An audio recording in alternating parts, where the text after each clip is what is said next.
waliwo abantu nga wadda mu nju ye bakanampologoma obadde ki asula nazitimba ayingira mu kisenge nga ina abakazi nkaaga abantu bagula amajini wano e Uganda abantu balina amayembe abantu balina ebyokoola abayimbi balina ebyokoolo bamanyi abayimbi babba n'emikisa n'asiranya banene babeerawo nga basiraana yakwata paasi n'agolola omwana wa sisita we ng'eyokya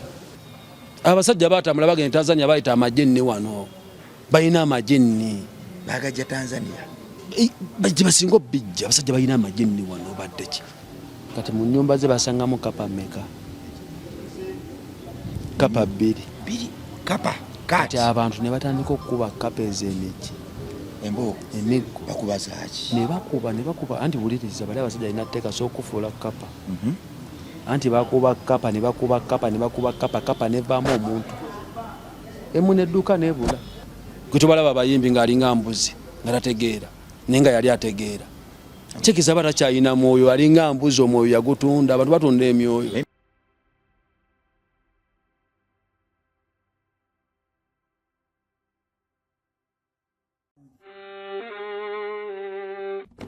Sebo, nyabo, mwana wa Katonda wenna ali eyo. Eno yera Bongo Charity Foundation. Tukola art for charity.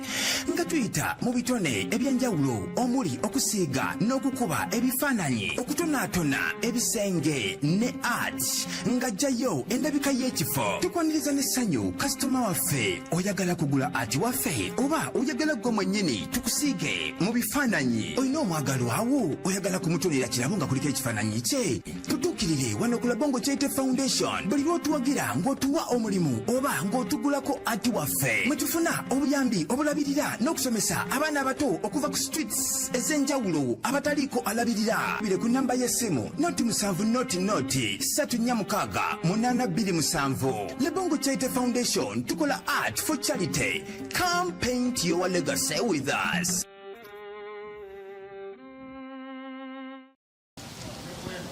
Weewaawo kubuulira enjiri okumusinza kyokka kye tulina okukola tewali kirala era nze buli lukya kyennemerako tugwa naye ate okuyimuka kitukakatako. Awo nno wenjagala okukubiririza gwe munnanga ali eyo okukubiriza nti bw'oba ne munno n'omulaba ng'agudde tomwesamba. Okugwa kwa bwa Katonda.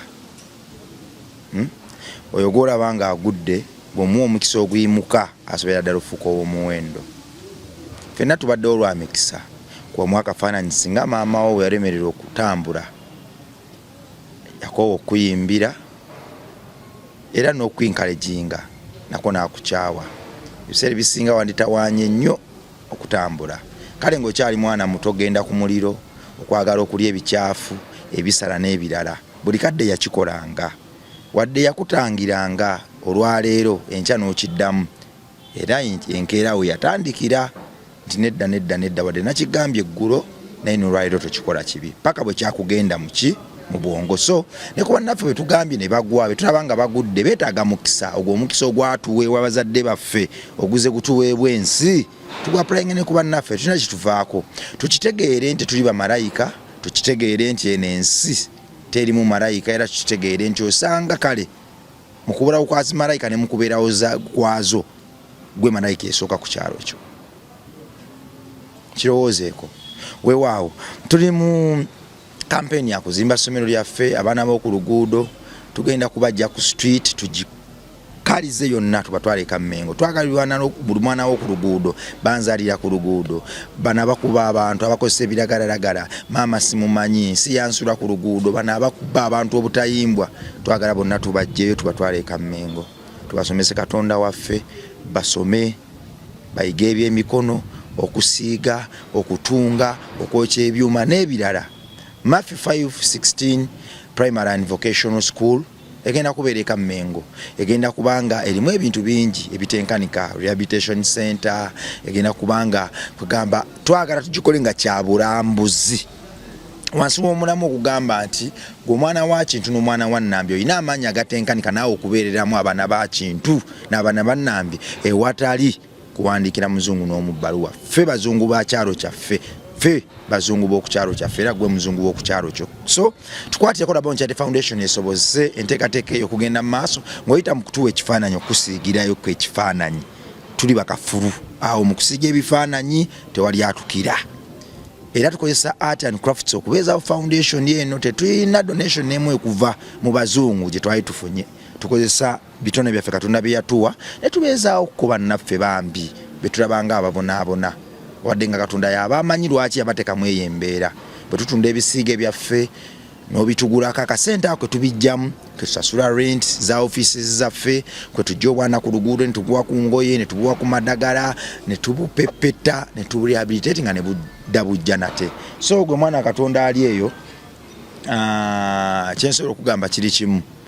nti gwe buli bw'oyimirira naffe mu mbeera eyo oba owadde abantu bangi omukisa ogw'okubeera abalamu nate. Wadde nga waliwo nalina ekimu eky'ekkumi ekyensi agamba nti nze sirina bifaananyi sibitegeera nnyo sirina gwe nsobola kusiiga naye ekimu kyange eky'ekkumi ekyensi n'emitwalo gyange 2 nakadde kamu nina omutwalo gumu nina emitwalo 3 kanjuwe Rabon Chaite Foundation essomero ly'e Kammengo tuluzimbe. Tubebaza nnyo abayimirira naffe mu Let My People Go campaign era buli ayimirira naffe twamuwandiika wansi tugenda mubbulamu classroom garden ne weguba muti akakubo okugeza nga Nanyange Close Nalukwago garden bwe tutyo twagala omuntu ajje nga bwe tumunyonnyola nti foundation eyazimbwa baana bannambi n'abaana ba kintu ategeera ddala kye tuliko. Banji abadde bankubira esimu ne bagamba nti nedda nina omwana njagala mulete mu Rabon Chaite Foundation yesimule kwasuwa ku street mumuyigirize art abamu mbadde mbagoba era abamu tubadde tubagoba mumuyigirize okusiiga mumuyigirize okutunga okwogera ku microphone ngammwe okukozesa kamera n'ebirala. Kakati enteekateeka yiino abaana abo twabafundira b'enteekateeka era entegeka ey'ekika ekyawaggulu kakadde kamu n'ekitundu omwana oyo asobola okufuuka mmemba wa Rabon Chaite Foundation n'asoma okuva mu P1 mpaka mu P7 nga bwakola n'ebyemikono byonna bwabisoma. Omusasula akadde kamu n'ekitundu n'afuna membership gundi eyo kaadi eyo gy'olaba eriko akafaananyi ke erinnya lye egenda kubaako ne stamp emabega n'erinnya ly'omuzadde oba next of kin. Kaadi eyo egenda mufula member paka ku myaka 18 walivira mu foundation kuba ajja kuba akuza olwo nno ng'afuuse muntu mukulu. Wabula kaadi eyo ejja kumuwa omwagaanya okumuyigiriza buli kye tuteekateeka wano era mufulire ddala ow'omuwendo. So omukisa ogwo oli gusangawa kwa mwaka faananyi kakadde kamu n'ekitundu omwana wasomye primary yonna ng'ate bw'asoma n'ebyemikono okutunga okusiiga okukozesa kamera okuba pulezidenti ow'amaanyi menye kindekeki. So tetwagala muntu n'omu kati ganti omwana nnemeredde offeeyo bw'otagiyingiramu gwe mwana wa Katonda ali eyo Katonda oli munenya otya. Twagala abantu 30 betwagala mu eyo offer bwe baggwawo nga tuconcentratinga ku buweereza obulala obw'abaana b'oku nguudo okwetooloola eggwanga. Ziwambaza obulamu ndi fiti mwana wa mama Bongo nange nsanyusa okusanga muganda wange manyi buli wenkulabako mpampulira essanyu kuba wooli wabeerawo Katonda. Ziwambaza tonjubisiza sikulimba nze buli wenkulaba wendi wooli kuba otambulira ku kigambo kya Katonda. Bondaba olaba ki? Ndaba omuntu owa Katonda onesiga ndabira ddala nga wooli waliwo Katonda. Essanyu mpulira essanyu mulimu nze mwoyo ne mutima ne kungulu ne mubiri. naye tewesiga mwana wa muntu. Nze seesiga mwana wa muntu nze ekintu kyensinga okwesiga kwenensi nesiga Katonda oyo yekka gwe nesiga era nze mu nsi muno omuntu gwe nsinga okutya nze ntya Katonda teri muntu gwe ntya mulala okujjako Katonda. Ziwambaza nkusabira olokoke kubanga olwedde obuweereza bw'olimu osinga n'abalokola abamu. Nja kulokoka muganda wange oyatule obulira enjiri ate ekifaananyi kyo bw'okigattako enjiri osobola okukyusa abantu bangi. Ekifaananyi ky'amaanyi go emboozi ze eziwooma akamwaka akawooma n'okagattako bugasi Kristo ziwambaza oba ogenda kukomawo. Kirowoozaamu nange ompeera obujulizi ogaye nti wampa eddagala n'ekikolo kituufu nkirowoozaamu naye ekisinga okumbuzaabuza mu bino ebintu by'ensi nti Mukama yatutonda nga tufaanagana nga tuli ffenna abantu tuli ekintu kyekimu ate nga ne Katonda gwe tusinza ali omu Kyobola banza nzikiririza nnyo mu Katonda kuba nkimanyi nti omuntu okubako ku nsi kuno waliwo omuntu oyo eyatonda omuntu oyo kola ki okubaawo ku nsi kubeera abantu nti ffe abantu tulina emyoyo naate ebisolo byo tebirina myoyo gwe basobola okuleeta ne bagamba zino enkoko tugenda zirya ku Krisimansi ne bakuteeka wali mu katimba n'obeerawo nga bakuwa n'ekyakyo n'olya naye nga bagambye nti Labongo tugenda kusala ku Krisimansi ebisolo tebirina myoyo mu comment section awo tuyambeko singa byalina emyoyo gwe singa omanya ebisolo ebiruluma ku nsi kuno gomanya ebisolo ebakasala wansala bubi kale tuwansese kunkongola wannumya waliwo ebakuba ng'oli aleeta kabazi nakuba kabizi ku mutwe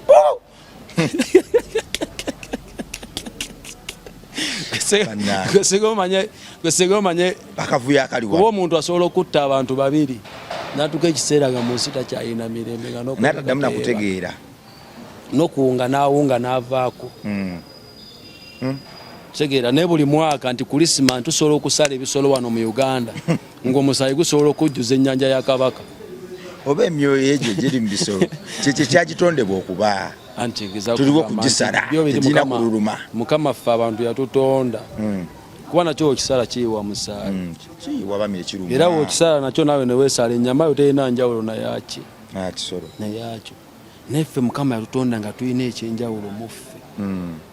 ti Mukama yatonda omuntu ku nsi kuno nga yakulira byonna ebiri ku nsi neogamba nti empologoma y'amaanyi naye weraba omuntu etya anti etya omuntu ayimiriza amagulu abiri yo buli wegezako ayimiriza amagulu abiri egwapo Ziwambaza olina kubanga obulira njiri ebigambo biwoomu okamala era nze njagala nnyo Mukama Katonda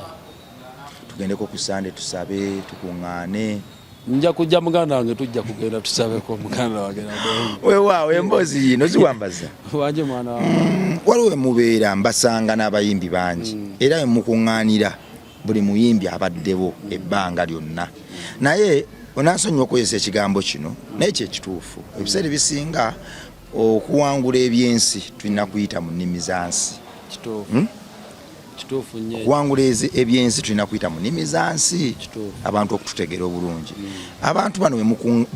benkusanga nabo mukusanga n'abantu 20, 15, 10 ku studio be bantu ensi bejajinzenga abafunye okutaataganyizibwa mu byendowooza obwongo bwawe nga butandise okukoowa abantu bano ziwambaza mubakuŋŋaanya matya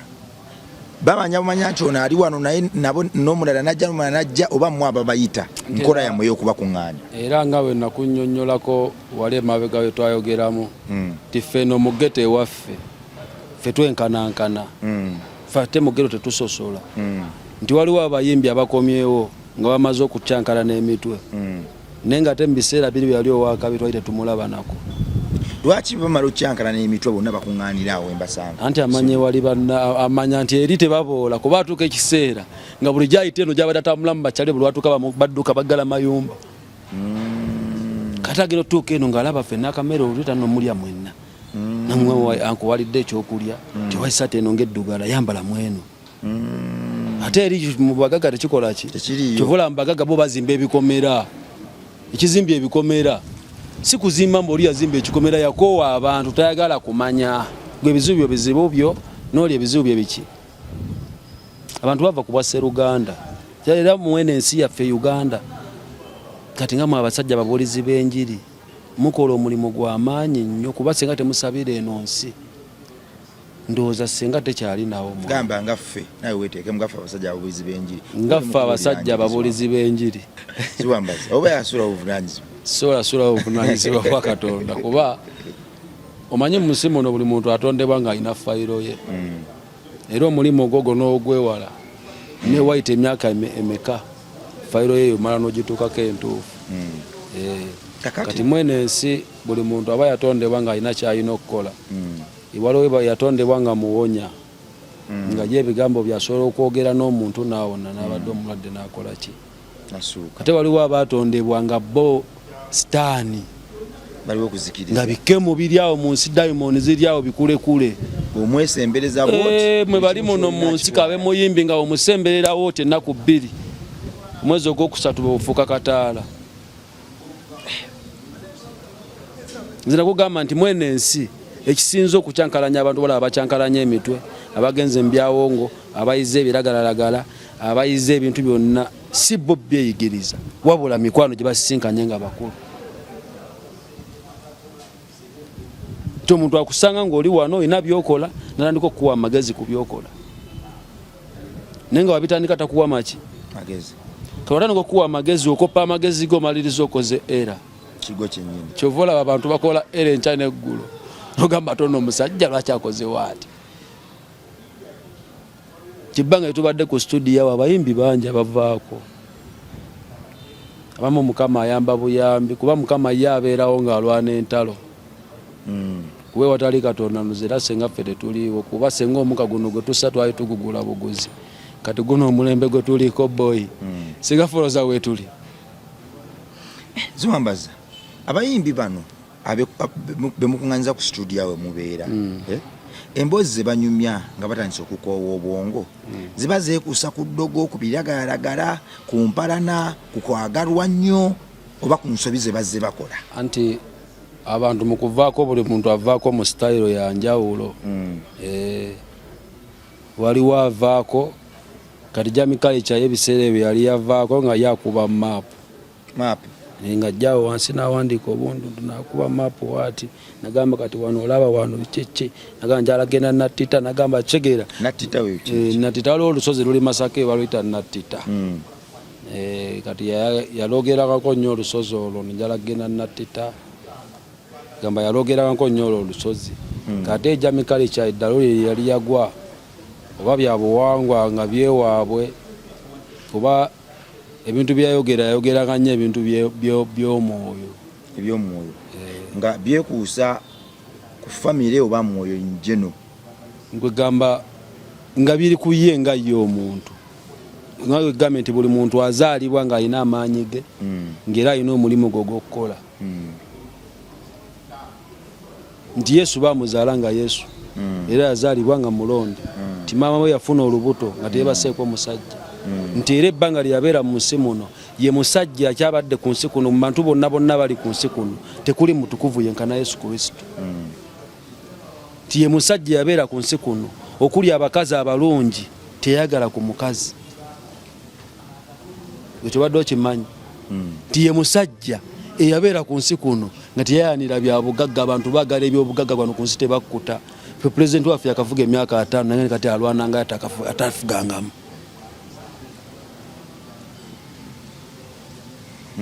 Kitegedde nti ne bali abaamutta baafuna bufunyi kutyaga balaba abagebe ebigenga bawonyezza nga kwatako obukwasi n'obwo bwerere omuntu naafa n'amuzza engulu bwerere kati bo balowooza agenda kubawamba bambi ne batya ne bafuna okukola ki okutya okungi. Ti Mukama Katonda akutonda nga buli muntu alina omulimu ogw'okukola ki ogw'okukola naye mwene ensi mulimu era n'ebintu abantu bye bakola bo nga bo ne beeretera ebiki ebizibu. Kakati Ziwambaza Jamikali kyono yakeeranga kukuba maapu ku ttaka ng'akuba maapu ku ttaka n'akuba maapu ku ttaka ng'akuba maapu za kyalo za nsi ng'awandi anti omulalo ebintu byawandiika oba tobitegeera ate wabikunnyonnyola ye wabikunnyonnyola yaba abikola ki kuba Jamie eddawo yalinga libuzaabuza osobola n'okugamba oba mbega kitegeera ng'akunyumiza ebintu n'akulaga ebintu n'akulaga obukakafu ndi nze abasajja abo abayimbi bampalana abayimbi abo babba ssente zange kuba Jamie bagendako ewa Museveni ewe ne bayimba ennyimba ze NRM era ne bamulankinga nga ye muyimbi asinze oyimba oluyimba olwaki olwakabi era obukakafu n'abutulaga ne ku TikTok nga bikola ki ebiri nga gye biri ne ku YouTube nga bikola ki ebiri naye ssente ze zamala ofuluma kuba yayogera abantu abo balya ssente ze bulunzi okuba mulimu ne Misaaki oyo Jamikali kyayo yali ayogera ne Misaaki Ssemakulu yateeka okuba kuba Jamie mbu yalwalangamu nga Misaaki agaba mutwale butabika kitegeera nga te Jamikali kyayagamba nsagala buti eri butabika bwe bagenda butabika yongera vaako buki kitegeera papa wa yali ayamba buyambi andi kati omulalu yo sonna okujja ng'omuyamba n'agamba gw'omuloga ye muntu omulalu kuba papa yayamba yalwa kuba omuntu akyasinza obeera ojja Mikali kyanga gudde eddalo tewali muntu yambeera wano mu Uganda nga Misa Kisemakula taliiwo ti papa yatuuka ekiseera n'amugamba n'omugamba buli weetaaga okulya ekyokulya oba enjala ekuluma nkuwadde jangu wano bakuwa emmere buli kyoyagala ekyokulya n'ekyokunywa naye nga tabirya omuntu kwegamba omuntu nga kedde ku makya nakuloga eddalo ndowooza oba tokyalina mwoyo kati nga gwowulira nti ensi erimu Luminati mu byaddala Luminati gyali nzewe nsuubira kuba nze nina abantu bendaba nga tebakyalina myoyo ng'alinga nte oba alinga mbuzi abantu bangi gwe tobalaba ne wano mu Uganda mwe bali abayimbi ng'alinga nte oba mbuzi nga takyategeera ng'era omutunuulira emyaka 10 emabega we yali kati n'oba oyogera naye bwe tulabira ddala embuzi ewedde emirimu gwe tobalaba abayimbi ng'alinga mbuzi nga tategeera naye nga yali ategeera kikiza batakyalina mwoyo alinga mbuzi omwoyo yagutunda abantu batunda emyoyo mwe bali abatategeera badde si sati mwe bali muno ng'alinga enkoko ng'omusangane walundotogabyolo sita waffe mulimu abayimbi abangi omwenge ne befukira ne mu mpale ffe tubeera nabo mwe temubalaba ne yeefukira ng'atuddawo omusajja mukulu sita kati yaba akyalina omwoyo nga atamidde kyegambye nti abasajja tuuka ekiseera nga takyalina mwoyo ng'alinga mbuzi abasajja batunda emyoyo gyabwe teza ebintu byeruminati mbaye najja natumukamu wano nabamuko akabi najakamu omwoyo ne bagutwala batunda wa ani zigamba wendi kati gwe tekikwewuunyisa nga walikaawo nga bagamba nti alimpa alina enkima yajegaana era enkima atambula nayo buli wamu era na accident eyo gye baagwa okufa yasala banne n'abatta mbu simbu kiraba n'omutaayo nga bannange Uganda tube nga tulaba tubaba eno Uganda ogiraba andiraba nkugambawo enti webava wano nga bagenza okuyimba nze ntambudde n'alimpa ebbanga de nayina empaka ayina emputtu aliko omuzimu omussi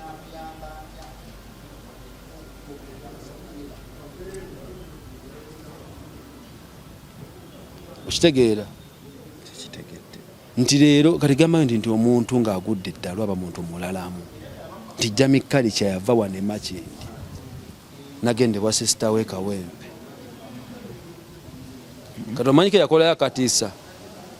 yakwata paasi n'agolola omwana wa sisita we ng'eyokya kati omuntu aba alina omwoyo olaba n'embwa esobola olaba omwana ng'akaaba nejja n'emusirisa nemukoonako obugere naye nga terina mwoyo naye yamwokya ppa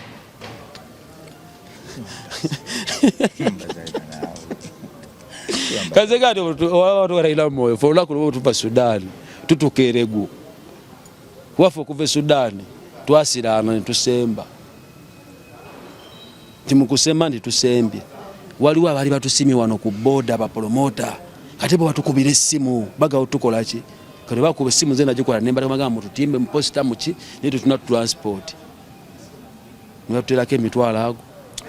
netulinya Uganda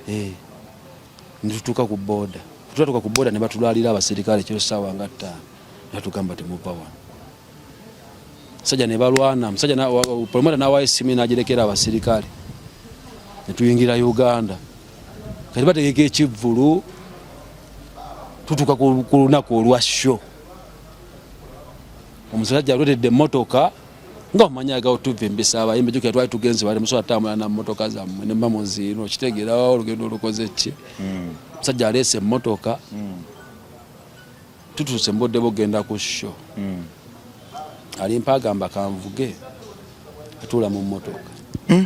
kati ku ssaawa za sho tugenda ku sho batuwadde emmotoka eri muno mu Uganda sho legu ku booda ya Uganda ne Sudaani bayitawo legu bakyali bange gye bali bangi eyo gye bali n'abayimbi bangi mwana bageto ti gye bali eyo bangi batwagala nnyo bambi batulaga omukwano batulabirira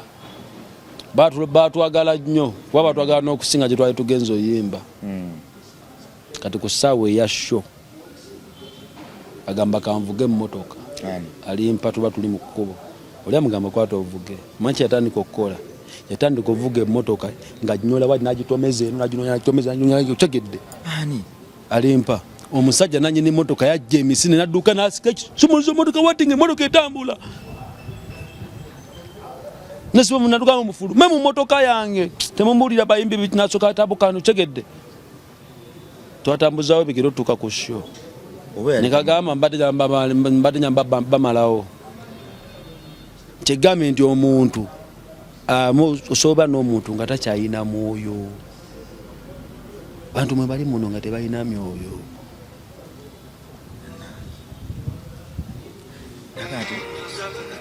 abantu mwe bali muno bangi nga tebalina myoyo kati gogamba otambusi yatta banne bali be yali nabo ate era nga olunaku lumu yali akikozeeko ng'ali mu mmotoka n'abuuka mu mmotoka n'agwa mu mmotoka twali tumanye mulinnya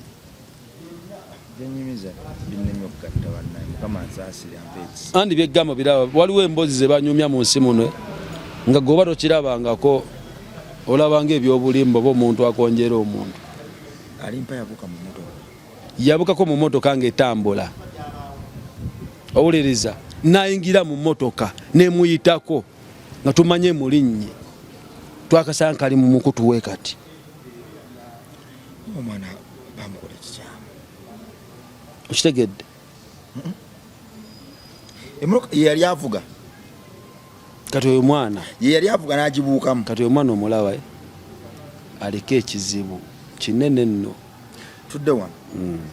abayimbi bano bebagamba nti bagudde eddalu kisaagala kukozesa baba batandise okufunamu okutawanyizibwa mu bwongo bwe bekuŋŋanyiza ku studio mubakuŋŋanyiza emboozi zino mubaamu ebyeruminati neŋŋenda kuwano mu ssabo neŋŋenda kuwano nenkola kino anti ngaera bwe bagamba nti obugagga kyama omuntu asobola okuba kyalina kyeyakola nga tasobola kukubuulira bonna tebali ayogera ku malogo kitegeera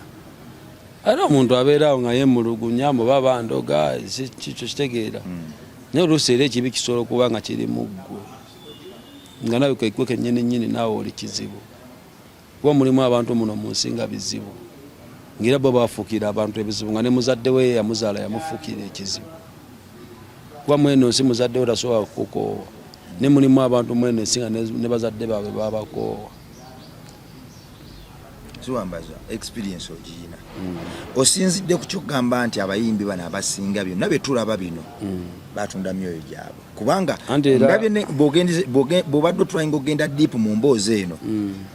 ndabye nga ebimu byonyumya bya munda nnyo abayimbi bano emyoyo gyabwe kitegedde nje olaba abayimbi ssebo balina obukundikundi bungi bakola ebintu bingi abantu abamu ababoola baba bagagga balina ebintu byebakola gwe tosobola bimanya eno mpozi ngaera ng'olina kyali oba nga agambyeko nti owayina baddeyo nisanga ng'abantu bakola kino ekintu weekiti ne weekiti kitegeera kwegamba nekikola ki nkikwewunyisawo n'ebikomera ebimu nga birimu ba musiraamu osobola okuba otuddeawo omusajja nagwyitako nga kutta akadomola agenda kusaala n'abula ate n'abulira mu mpewo omuntu wanaba nga atambulawo ati naye n'abula music industry ebadde kugambye kale ate n'ekirala music nno omulaba abantu gwe towewuunyisa nosanga omuntu ng'asobola omumalawo ekibbiri nga teyeebaka gwe nga wakeera ku makya n'okola ssente zo nofuuka mugagga walwananga okufuuka sita nofuuka supasita ki ekigaana okwebaka n'omalawo ekibbiri nga teweebaka bizibu ki ebyo byoba oyina ebingi abamu baba balowooza abanakyalowooza obuvunanyizibwa buyitiridde si buvunanyizibwa ayina ebizibu ebimugaana okwebaka gyokoma buli wowumulamu nozuuka obwongo obuba bukola nnyo nti ate linda wano eno Uganda ogiraba ogeralaba abayimbi abalalu bangi nnyo oluvannyuma lw'emyaka 10 atogera balaba ku kkubo ani ne drug yasusse wano balina kano ke bakuma ku balubu ako alla eyo drug anti bagireeta wano kusaanyawo ate gavumenti yeri mu kino ekintu kyokumalawo abannayuganda kwezo zi drug abazitunda bagwira teri munnayuganda atunda ice watunda cocaine ojasanga abanigeria kitegeera osanga abayindi batunda ice batunda cocaine abagwira bajja wano batukola ki ate bo tebabinywa tusanga tunda ice nga yetamunywa amukuguza nakusomesa n'engeri y'omu era buli muyimbi ayiga ice tosobola musanga nga alina ssente mu nsawo yadde ne ku akawunti asobola kubako yadde ne miliyoni 2 ne waba alina 8 ng'anywa ice abasinga banywa ice kati naye balina ssente era abakikulembera ojja sanga buli luvannyuma lwa myaka 2 babeera wa Museveni nga balembese nti engalo naye nga waliwo musajja ekiseera kyatuukamu nga takyasobola ssabiriza kuba nze nkuze wano kuva buto nga nyina abayimbi bendaba nga kuva buto babawagira nga ne kati bakyabawagira naye nga neewunya nnyo okubalaba nti oba bategesewo biina abayimbi kulaakulanya abayimbi nga be bali ku kundi ku seti mu maaso waituwe tufa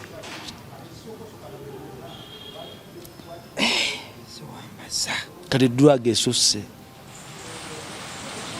kakati oba gwe ekintu kyebayita anti abantu Illuminati mbayimbi drugs ezo zezibakoze ebintu anti era n'omuntu anti omuntu waliwo omuntu ekikuwa kyoyiga nga ekikuki waliwo abantu nga wadda mu nju ye bakanampologoma obadde ki asula nazitimba ayingira mu kisenge nga alina abakazi 6 abantu bagula amajini wano e Uganda abantu balina amayembe abantu balina ebyokoola abo abayimbi balina ebyokoolo bamanyi abayimbi babba n'emikisa n'asiranya banene babeerawo nga basiraana abasajja batambula bagenda Tanzania bayita amajini wano balina amajini bagajja Tanzania bajja basinga bijja abasajja balina amajini wano badde ki bino ebintu byegamba bya ddala nti abantu gwe tosobola kugambye Labongo leero kedde ku macha wano bugagga wadde kye kikumazawo ekibiri nga Labongo teweebaka era mbanja kunonyereza kwa kila Labongo teyeebaka wasanga mu mabaala bala ku bala nagulira abantu omwenge banywe bamukuumeku ati okudda yewaka gwa bakazi nkago bamanyi nga gogendo beba kakobo nekiro kyemu oyinza okutuka bakazi nkago bonna bakakekiro kyemu ko bamanyi bakazi b'emyoyo byoyoyo byonna bijini abaya kamala guno nga guno gujja era waliwo abagagga nga balina enju zaabwe ng'ekisenga kyengiramu buki kabe mukazi we wakanga takiyingiramu ngera gambe ekyo ekisenge kyange tokigwera omukazi akiggula n'omukwano teguddamu kubaawo waka mboka evuga n'okufa nti kuba kubajjidde balese okufa mu famire kuba kubajjidde ekisenge kyabakabona bakazi nkaaga majini gafuuka bakazi kiro oluba okuddayo waka jangu mu kaboozi olengira mu kisenge nga bo batandika kujja obenza n'okujja omunaana omulundi gumu twebase wano jangu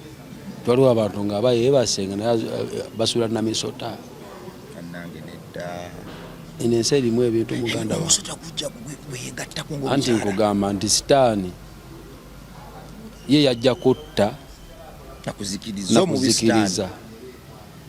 nga ye bagamba nti sitaani yajja okutta n'okuzikiriza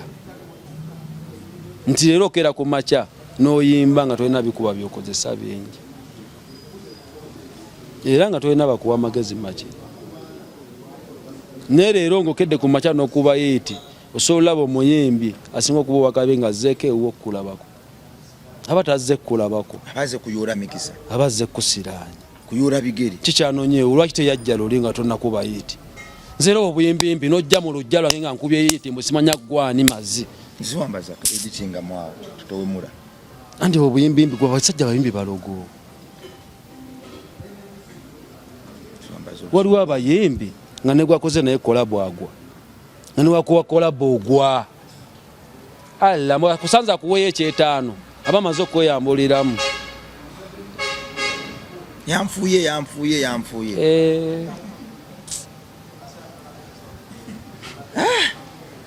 kibisobedde mukama atusaasire era eno ensi kati muntu wakuwa sente asigaza sente ziteeke ku ssimu nsindikira ku ssimu tompa kashi awe tuli kati akuwezayo emukono ki era wegendezanga nnyo n'emikono ng'oli akuwa obusente we nzera awompe newayo obusente bwe obusigaze nyinamu ezange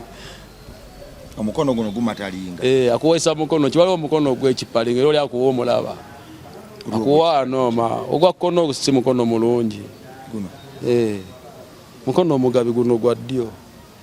omuntu basita kuwesa era omukono omugabi gusinga omukono omuki guno musabi kyeza bwakuweesa guno ababba mukisa gyakitwala gwo musabi guno gwe mukono omugabi lwaki akuweesa guno andi bino ebintu byensi olaba mu masomero byebasomesa sibe balina okusomesa abantu kyova neno gavumenti yaffe ndowooza wetuba tufunayo opposition alikyusa eno gavumenti ndowooza alijja nga tali ku pulogulaamu z'abazungu ziwambe waliwo wano ekinkutta omubabiro omuntu agenda ewuwe nga yagula obujini nga 15 obujini bukazi mwe muli emisota yonna alina okugyebakaandigala amajini go gazaala buli lunaku webaka ku majini mamaama newebaka ne ku bwana go gazaala buli lunaku tukuzaalidde olina okugebaka buli wozaala nga nago geeyogera obungi buli kana kwozaala nga nako gazaalayo andi ye sitaani wakuwa ebirungi era naye akuggyako essami nti nebwero oba wakabe naye nga tewadda mu nju okaaba gumanye emiranga egiri mu bikomera by'abagagga nga babeereyo bakaaba kaligoza Brian White mukazi we yajja ati Brian White fe twabeeranga ku TV ngira fe tukimanyi nti Brian White musajja mugagga yafuna ssente ze yamalayo Lordman ne Mukama Katonda nga omanyi nti sitaani yajja okutta n'okuzikiriza era sitaani yamala nako akolayo akakulabisa nga inaga nti buli muntu ng'ali ku maanyi ga sitaani ne wajja ne yeerimbikiriza ne yeteeka mu Katonda arabisibwa sitaani amala n'akulabisa nagamba waaye tondekerera naawe kyegedde kyoba abantu bakola ebintu kamu wano omuntu atalina ansa storage ekyo kintiisizza mpera n'olutiko lummeze ekyebisotasota ebijinni babijja Tanzania abantu si ebintu abantu batambula mu ngendo nyingi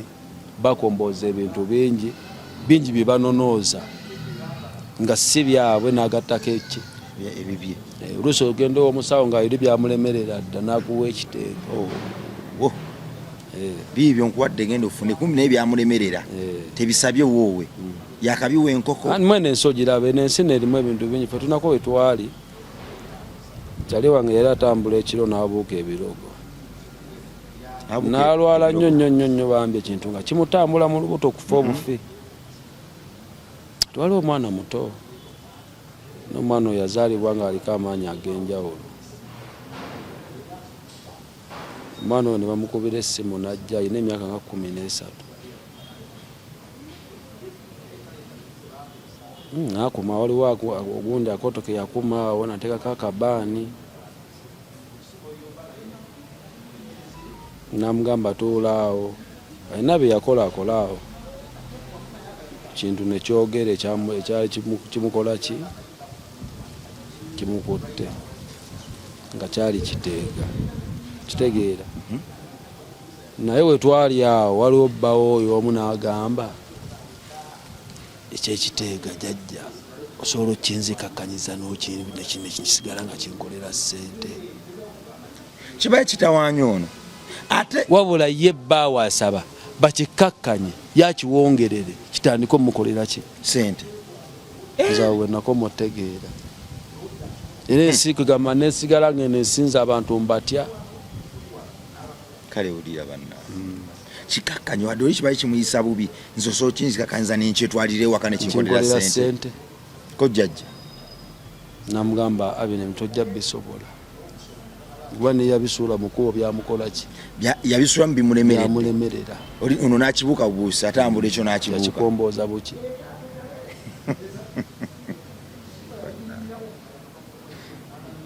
Katonda wange era Mukama Katonda nze nebaza nnyo bannaddiini kuba eno ensi ndowooza senga teyali mu ddiini ng'abantu basoma eddiini ate senga eri bulala ate nakyanisa okuumya abantu emitima bannaddiini bagamba abamu obuvunaanyizibwa babusuula beekubiira abamu anti ekireeta obuzibu gamba bannaddiini abo batusobedde abamu ekireeta obuzibu ensi yaffe batufugira ku mukono gwa kyuma mukuba nga batufugira ku mukono gw'ekyuma buli muntu agezaako okwogera amazima abamukyamu. Munnaddiini waavaayo n'agamba nti abantu mubakuba nnyo, lwaki mukuba abantu nga ate mwe mwategeka okulonda? Okitegeera? Waliwo amulaba obi nagamba ate munnaddiini lwaki ayogedde ku ebyo? Naye bano abantu bayogerako basumba, wabaseka basaaza. Abantu bangi bali mu makomera nga babasibye okuva ku gwa Byesige nakati nga gye bali. Naye nga talina musango gwe yakola. Tinze nyina kakyali ka Pasha kayimbi kabeeranga muno Makindi, kali akaana kabeeranga n'enjala akawala. Pasha bamusibira Arua nakati ali mu kkomera. Pasha bamusiba? Ali mu kkomera. Pasha yakola enjala? Yoyo omwana ow'ekawempe Pasha musiba ali mu kkomera nakati. Bamukwata bali kulaale ne Bobi Wine. Pasha bamukwatira Arua nakati ali mu kkomera. Wabula ate ne tutuuka n'okulonda. Nze nakula mmanyi nti omuntu omukulu ekigambo kyayogera kiba kikulu, nti era omuntu omukulu ayogera ekigambo tokiyisaamu maaso. N'ate abo mulembe guno omuntu omukulu ayogera ekigambo gamba ono omusajja omukulu yayogedde ekigambo kino. Tudde wano ku Kiteega. Kakati ekitegeeza naye abayimbi nga tebatera kgenda Tanzania, bagendayo mu nkukutu. Gumanya abayimbi wano webeeraguza nti waliwo omuyimbi omwo abeera ne David Lutalo. Anti byabayimbi gwe story nene kati oli omuyimbi yagenda ew'omusawo wa Lutalo, kuba Lutalo yagendanga naye ew'omusawo. Kitegedde kati tuke ekiseera nagamba omusawo jjajja nange njagala ompanike kasajja kakakkanyeemu. Omusawo n'amugamba njagala onfunire bokisa ya Lutalo ey'omunda. Omusawo ng'ono afuna bokisa ya Lutalo ng'agitwala wa ku musawo. Yagera ogituusa ku musawo, kuma omusawo yakubira edda ne Lutalo nti ate ono kyali ogojja ne wana ayagala kuloga. Kitegedde? Gwe kyolina omanya abayimbi beeraguza, abayimbi balogo. Ng'olaba omusajja Red Band yayimba nti abayimbi balogo, balogo bya ddala.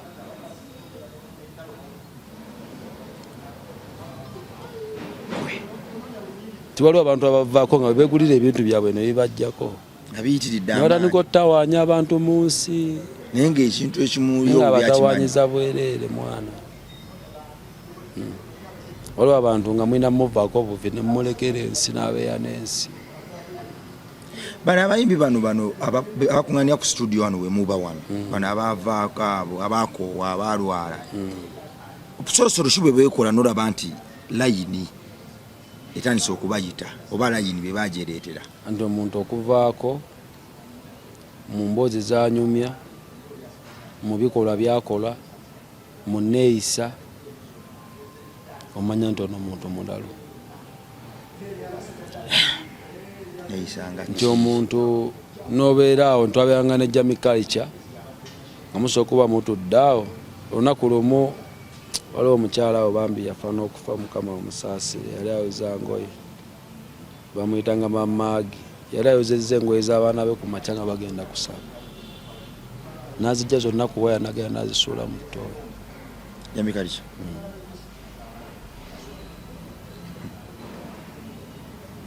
Nsonga ki gye yali awo?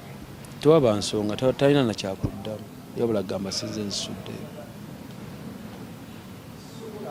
Roboti yazitumalako ku studio nga zisuula mu ttooyi, engatto nga ojja n'engatto olina oyingira nazo.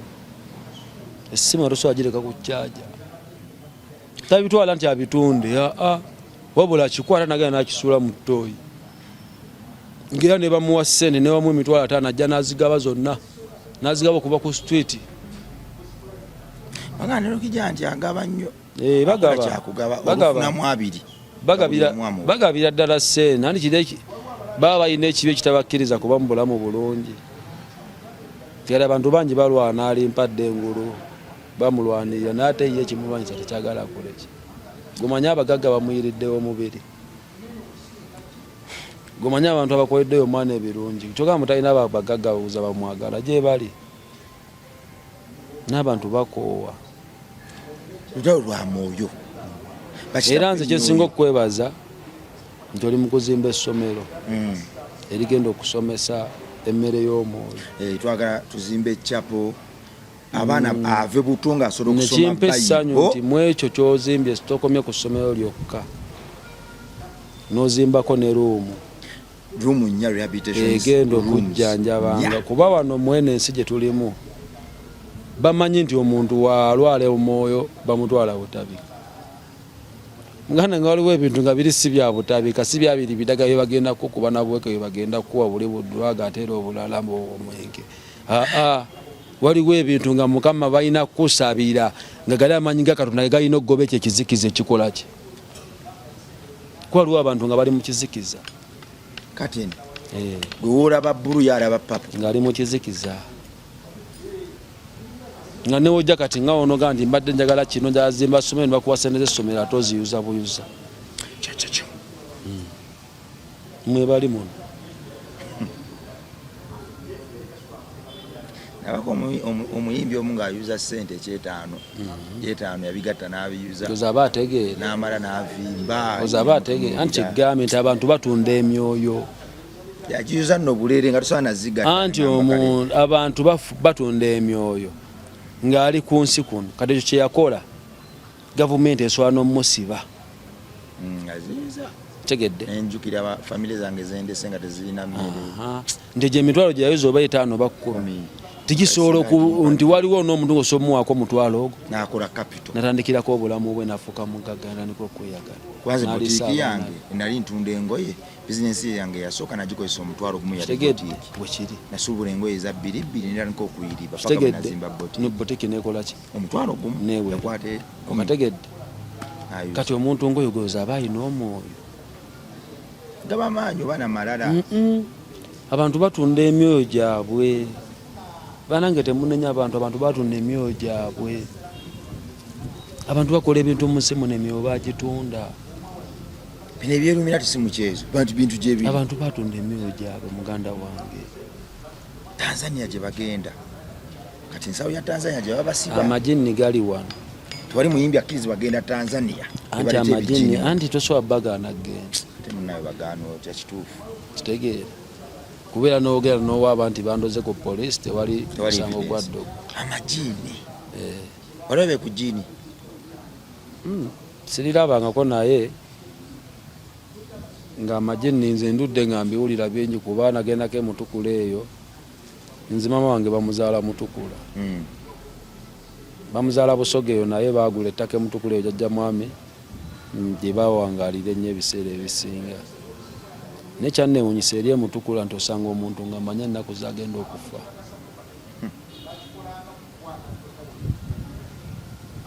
nga manyi nenda kufa mwezi gwe guti lunaku wetukula nga muntu abaddewo nga wali nga nakimanyi nenda kufa nga naye tugamba ebintu byewunyisa ebiri mu nsi muno abantu batunda emyoyo gyabwe nze ngenda kufa Maachi nga 25 era n'ebintu binalandiko bigaba kituufu naafuula olunaku lwennyini olina gwalula bye era obuuziako emutukula nofunako omuntu nga era baddeko emutukula n'omubuuza era ajja kigamba nti kituufu wakirabako emboozi egenda kuba yalulala kati ekintu ekyasinga n'okuntiisa okimanyi mbuuzizza olwalabe ku majini sigalabangako ne waliwo ekyantiisako emabegakaawo era eyo mu kyalo emutukula waliwo omukadde ku kyalo mumanyi n'omumanya omukadde oyo bagamba musezi kitegeera naye ng'alina tteeke abantu babula ku kyalo 2 kati abatuuze ne batandika okugamba abantu babula batya kitegeera ne bamukwata ne bamutwala ku poliisi nga bamwemukola ki kati mu nnyumba ze basangamu kapa meka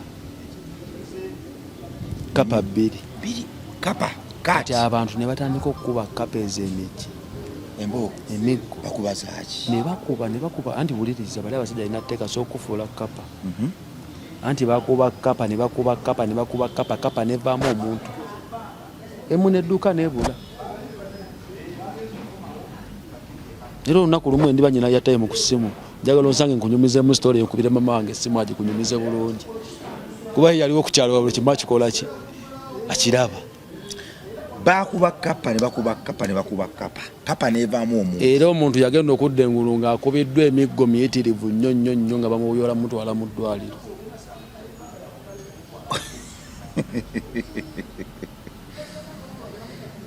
katonda wange munsomero muli ensi erimu ebintu ebitiisa nze nekino kinalabako ekirala ekitiisa sokoleke omuntu yapasuka nenaaluna kapa yapasuka nenaaluna nefuka omuntu ng'omuntu ono abadde naye amuterese mu nju kumulya nga yamufuulamu kapa simanyi tteeka enkola gye yakikolangamu anyi kyembadde ngezaako kunyumiza nti ekyo kintu olunaku lumu nze naleka emuntu ekasensero ku mwalo kiro zaali ssaawa 7 namba mu bbaala kitegeera kuba nze wenendeeyo nyinayo bakyali bange bangi bankyakaza bantambuza nemalayo omwaka mbanemu nesente nga ate sikikola ndya nnywa bakera ku makya bavubye ne bampayo ekyetaano ekyomusanvu ekyekumi akwadde ekyetaano kuba ennyanja eriko ssente lwakuba tinsi kukyuka bantu kweta mateeka gatali matuufu ti n'ebya Katonda bye yakola ne baagala obifuula nti nabyo biringa bya busuubuzi kuba ebyennyanja tebabisuubula tomanyi kizaala kitya tomanyi kikula kitya teri akiwa mmere era gwe simanyi nawe oveeno genogamba nti omuntu tavuba byennyanja nga tebabivubanga okuva obadde ennyanja eriko n'obutimba ti wano tovubaawo wano wagondi okitegeera ebintu bigenda bikyuka bagitemyamu poloti ensi egenda ekyuka n'ennyanja bagitemyemu poloti wabula gwali eno ku lukalu tosobola bitegeera mu nnyanja awo tinze olunaku lwomu nali ntambula ekiro nga wonoba woti ng'oli mu lukuubo luno otambula woti ng'omuntu omulawo oyo ava waggulu nga nange ntambula weeri onafuka kakapa omulundi gumu wali otambula ekiro nekaweta ng'oliwa kasensero ng'otambula ekiro nga ndi mu lukubo we nti ntambula ng'olaba omuntu ava eri naawe ova eri n'omulabira ddala kyantiisa nnyo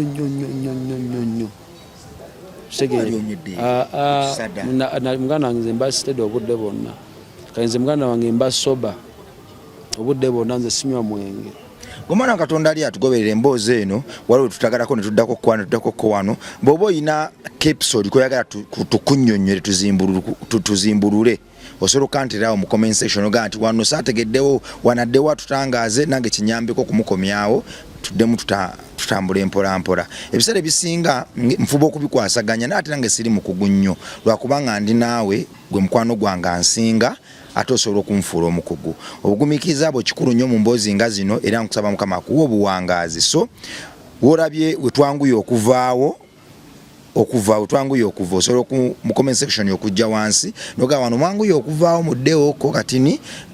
tulambulule kubanga at the end of the day twagala abantu bayige tetwagala mboozi ziyita mu mukwakwayo naafuuka kakapa omulundi gumu nadduka natya nnyo nempulira fiya omanyi fiya waawo muyayi kibanda ntya sseewo kikyewazaako nasooka nentya nesooka nenzirayoko nemabega nasooka nenzirayoko emabega saasooka kudda mu maaso era nasooka nenzira emabega nenzira ewaali bakyali bange nali mbalese ne bagamba kyendayo sikirabangako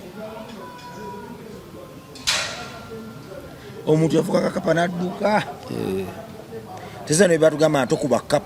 kapa baali bawatuufu waliwo abantu abalina kapa naye nga bantu waliwo abagagga nga afuuka kapa osobola obeeranga niwanajja nayitamu n'abalambula waliwo omukulembeze omu gwe batugambanga nti afuuka kapa babiki bibiri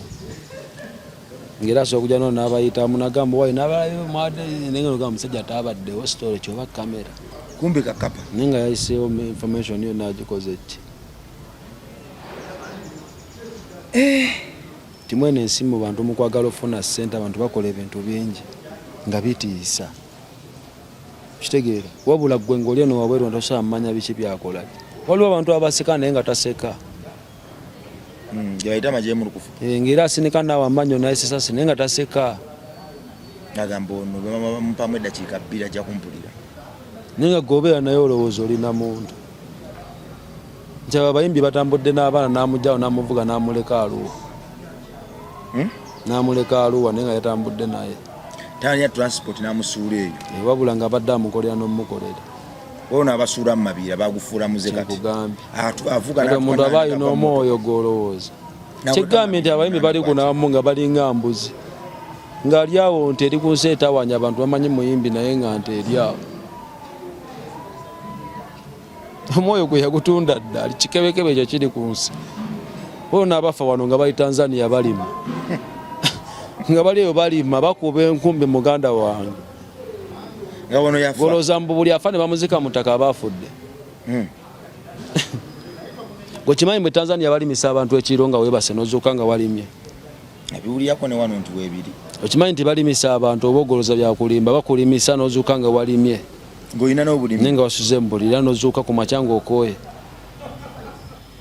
Tanzania omuntu afa ne bamuziika nga gye bali eri balima wabula nga newomusanga takyakutegeera ategeera kimu kulima balima emisana n'ekiro babeera mu nnimiro balinga olaba embwa nga baziteeka mu nnimiro kuuma bagireetera emmere n'erya nakulima budde bonna abaalima si misana si kiro yaffe eno ali eri ali mu kulima ali mu kukola ssente ze bamu anti bakuwa obugagalo ndoddayo eri n'obukola era mwabagala ogenda mu luminati mwesibe ebbiri wamugenda kulima omuceere gw'abatanzania mmwe waboyi eruminati kituufu gyebiri babiyingira naye kyezo eruminati bwafa mwe muzika kibiri wano wani musanga e Kenya ng'ate akola mu faamu alima yamaani akolerera bugagga buno bawadde anyumirwa andi Mukama Katonda mukussa ku nsi kuno ye Mukama Katonda aba n'obuwangaazi bwo mwene ensi abantu bevuga sipiidi abamu obulamu ne banguyiza okufa kwabwe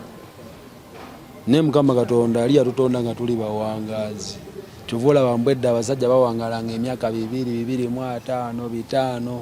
nanga omusajja yawangala emyaka 16 naye guno omulembe omuntu awangadde emyaka 6 gugamba wo oyo awangadde naye omuntu wa myaka 6 akyali muto nnyo aba muto nnyo muganda wange ono abagamba nti nze ebizibu kabinumire mu Range Rover andira waliwo abantu abalina endowooza nga yagamba nze okuba omwavu emyaka 6 mbeera omugagga emyaka 10 nze mwene ensi mwana njagala obulamu bwange njagala nnyo n'abaana bange njagala nnyo n'abantu bange kubamu ebyo ebyawo ng'obigendamu bwe bakuwa ssente naye bakujjako byoyagala basobola kati binsaba abaana bange nebisaba asooka tibijja kukuta bijja kunsaba okubi kitegeeza ndatuka ekiseera nga nnumwa bulijjo kati kambeere mwene embeera gye ndimu ey'olumwa naye nga neebaka otulo siina jjini sisula na ttimba sisula na bakazi 6 mu buliri kitegeera siina misota gisula ginkomberera kitegeeza ndi mu bulamu obutuufu ndi mu seeti entuufu Mukama gyakolaki nga gikomberera giti abantu balina ebintu mu mayumba gaabwe naawe gomanyi nga obikudde ebikomera by'abagagga ebyo n'otandika obuuza abakazi baabwe obulumi bwe bayitamu ne batandika okunyonnyola ekiri mu bikomera byabwe golooza batandika okunyonnyola oli abayako ebakaŋonsera gujja golooza lwaki Reema yanoba tetugenda waawo tosobola bimanya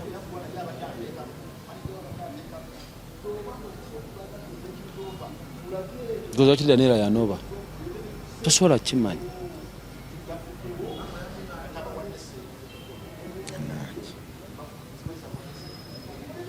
kale tusitaminge bwe kyoza ki bakazi babakagga banoba tosobola ndi gwe mmanya wabula ye senga ofunamu obudde n'ofunayo omuko omugagga omu n'atuula n'akunyumiza abagagga enneeyisa yaabwe n'enkola gye bakolamu abantu osobola okukyawa abantu abo mu nsi muno twekwase Katonda Mukama Katonda ate twememwogerangako bwogezi lwa kinyumo naye atusaase tumwogererengako ddala olw'okuba ntukitegeeza atubeere abe musaasizi nga bwe yatusaasira olubereberye ne kaakano atusaasire asaasire ensi yaffe Uganda akuume emirembe n'eddembe kuba buli muntu waali yeetaaga eddembe n'emirembe Mukama agabirire abanaku abatalina kyakulya abawe ekyokulya, abalwadde abali mu malwaliro abakakkanya endwadde zibaluma, abalwadde ba kansa, abalwadde b'emitima, abalwadde ba siriimu, Mukama basaasire kuba bambi waliwo abafuna siriimu nabo baali tebaagala bakole ki balwale. Kyamutomera. Mukama saasire abali mu makomera, waliwo abali mu makomera nga babasiba nga tebalina kye baakola naye nga gye bali nga bamazeeyo n'emyaka egisukka mu 10. Mukama Katonda yekka yalina otusaasira, yalina otuyamba, yalina osaasira ensi yaffe Uganda kuba Uganda nsi yaffe ekyakula. Kitegeera ensi yaffe Uganda ekyakula bukuzi mu buli kimu, tukyali mabega mu buli kimu, mu byenjigiriza. Era ne gavumenti ngisaba ebyenjigiriza byongera okukyukamu, abaana basome nga balina bye bayiga okukola. Kuba nze mmanyi nti pulezidenti waffe alina ssente ezisobola okusasulira abaana ne baba mutwalo, n'abasasulira ne bagenda e China ne basoma emyaka oba 5 oba emyaka 10 ne bakomawo wano ne batandika okusomesa bannaabwe abalala. Naffe netubeera ku standard ezeziri ensi. Kitegeera nga naffe wano omwana asobola okusoma nakola essimu ng'eno. Ekintu kyekitizibu kubanga katulaba David yali ku kamera. Ayina banne ku foundation bayigiriza okukozesa kamera. Naye naleeta buleesi twali tutandika foundation naleeta omukugu wa kamera. Era kati yebo yayiga omulimu gw'okola simanyi Mukama Katonda wasobola kusasula. Mukama fena atusasule, sikukola nzekka, kukola n'oyo atugoberera. Akusasule anti gwe wakitandika yoli okugoberera kwegasseeko nga gwe olina kyokoze ki kisoboka. Kubanga omwana oyo kati yayigiriza banne abalala okukozesa kamera, abayiriza okukola era yakayigiriza abaana bangi okweditinga ku foundation ye. Nti gwe kikwewunyisa nti kamera eyo giraba tosobola gisumulula munda nga teriimu byuma bingi. Kitegeera tosobola osanga omuzungu agikola nga teyasoma yadde mpaka P7 nga temanyi na Luganda, anti fe tuganga temanyi na Luzungu. Segedde naye ng'akola kamera eyo oba ng'akola essimu.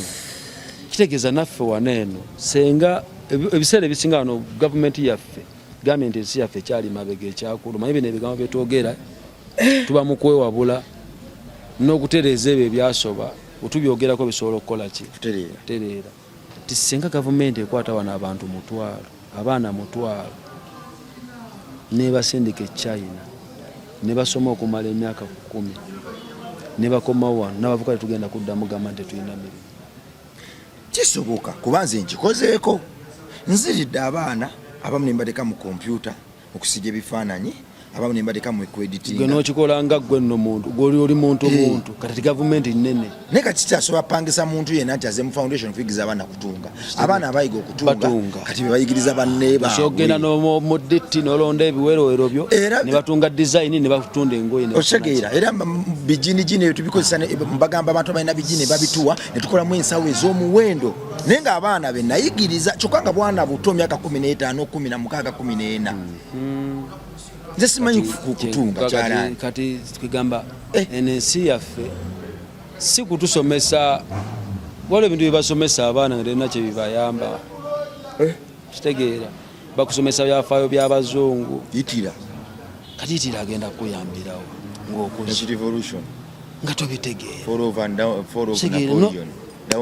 Kitegeera Napoleon was a green snake. Bweri si basome waabwe. Gomwana Katonda ali eyo ziwambaza.